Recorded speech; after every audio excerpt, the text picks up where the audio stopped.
Hi everybody, Candace here with Green Roof Farms DIY. So today I'm going to be embroidering on a t-shirt.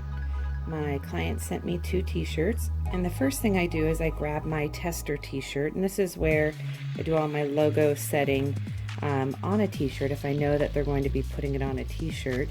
And the first step is to make sure that my tester fabric is totally flat, because I'm going to be hooping it and then running the logo design on it. And so all I do is I just get it on my little ironing board, and I go through and I iron it, and I make sure I have a nice flat area that I'm going to go ahead and put the test logo design on.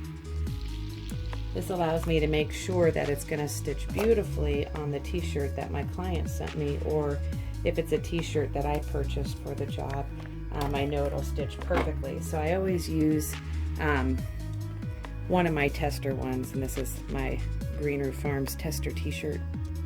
So now I'm going to go ahead and take it over, and I'm going to hoop it and then get it on the machine. Alright, I went ahead and I hooped my tester t-shirt material. I do have a poly mesh no-show behind, and this should allow for a really nice look when it's on the white t-shirt. And then on the black t-shirt, if I don't want to use the beige or the white, I can go ahead and use my black colored poly mesh stabilizer on the back side. So I'm going to go ahead and do a base stitch followed by the rest of the design, and I'll show you how it looks as we continue to go.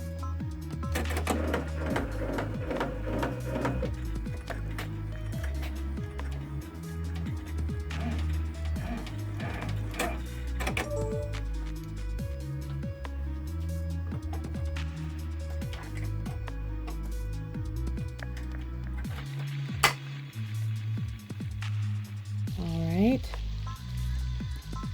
usually the very first one that goes down on that base stitch, it doesn't catch my bottom stitch for some reason.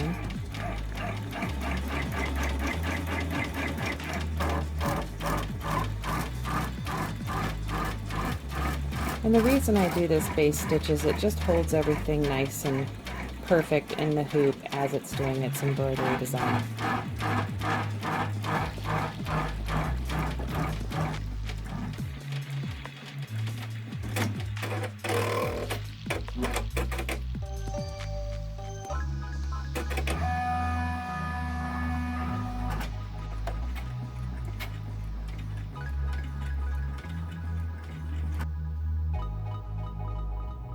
So I went ahead and stitched this out, and since it's a t-shirt and this is a small thin font, I went ahead and set a little canvas stitch behind it, which I call a knockdown, and that I color matched to the white t-shirt, so that way you're able to see it hidden behind the design. I made it a little bit bigger because it gave a little bit more of a decorative feel to it. Now when I stitched out the tiny font that I digitized, I noticed that it's just really too tiny for this type of t-shirt material that the client wants. So I went ahead and made it just a little bit larger and then stitched it out, and it was perfect. So now I've sent this off to my client to make sure that they're okay with me making it a little bit larger down here, so that way it will stitch beautifully. The other thing that I might try on the final one is to put a piece of tearaway behind, since this is a much smaller font. But the design is perfect, I think. It looks really nice. It's going to look great on a t-shirt. And setting that base stitch all the way around, setting that knockdown kind of canvas stitch, that white one right behind, really helped that black border stand out. So don't be intimidated by doing t-shirts. Work with your digitizer like myself to get a design that's going to stitch beautifully for your client when you go to do their project.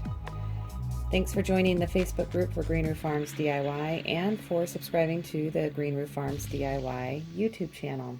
Have a great day.